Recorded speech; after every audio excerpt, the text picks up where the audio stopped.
she announced at dinner that all her friends have better boyfriends than me, so I paid for everyone's meal and left forever. Michelle and I had been together for 3 years. I was 25, she was 23, and I was planning to propose. I thought I was the luckiest guy in the world. For the first year, everything was great. I'd bring her flowers, plan picnics, cook dinner when she had stressful days. She'd call me sweet, and I felt like I was doing everything right. Then, she became close friends with Brittany and Ashley from her yoga class. Both had boyfriends who were more flashy than me. Brittany's boyfriend Derek drove a BMW and talked constantly about his investments. Ashley's boyfriend Marcus owned some business and was always buying her jewelry. Michelle would come back making little comments. Brittany showed me this bracelet Derek got her. Or, Ashley said Marcus surprised her with a weekend in Napa. The group dinners started about 6 months in. Derek would pick restaurants where the cheapest entree was $40. I'm an accountant at a regional firm. I budget for things. I think spending $200 on dinner for two is insane. Michelle started getting quiet during these dinners. She'd sit there while her friends gushed about their latest gifts, and I could feel her shrinking next to me. She'd glance at my off-the-rack button-down with obvious disappointment. "Jake's more practical than romantic," she started saying, always with this apologetic laugh. Things escalated over the next year. When I'd bring flowers, she'd say, "You don't need to do that," but not in a sweet way. More like she was embarrassed. Her friends became openly condescending. Derek would make comments about guys who play it safe while looking at me. Michelle never defended me. The final dinner happened on a Friday night in October. Everyone ordered expensive cocktails and steaks. I got chicken and a beer, which made Michelle physically cringe. Derek announced he was taking Brittany to Paris. Then, Marcus pulled out a Tiffany box and gave Ashley a diamond tennis bracelet. "You guys are so lucky," Michelle said,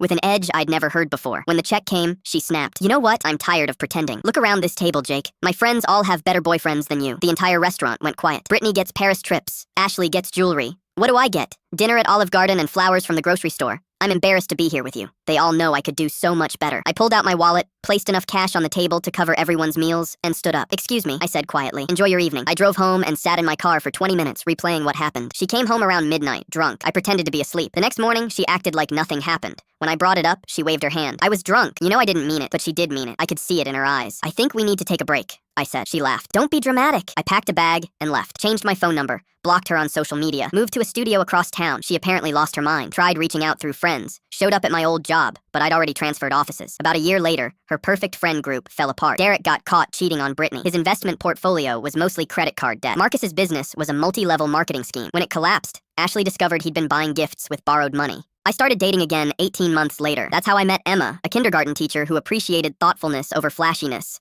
Someone who lit up when I brought her flowers or cooked dinner. Last Saturday, Emma and I had our engagement party. I was getting drinks when I saw Michelle by the gate, overdressed and holding a gift. I walked over. "You can't be here." "I just wanted to say congratulations. I made such a huge mistake." "We never had anything real, Michelle. You were embarrassed by me. I was young and stupid. You knew exactly what you were doing." I walked back to Emma, and that was that.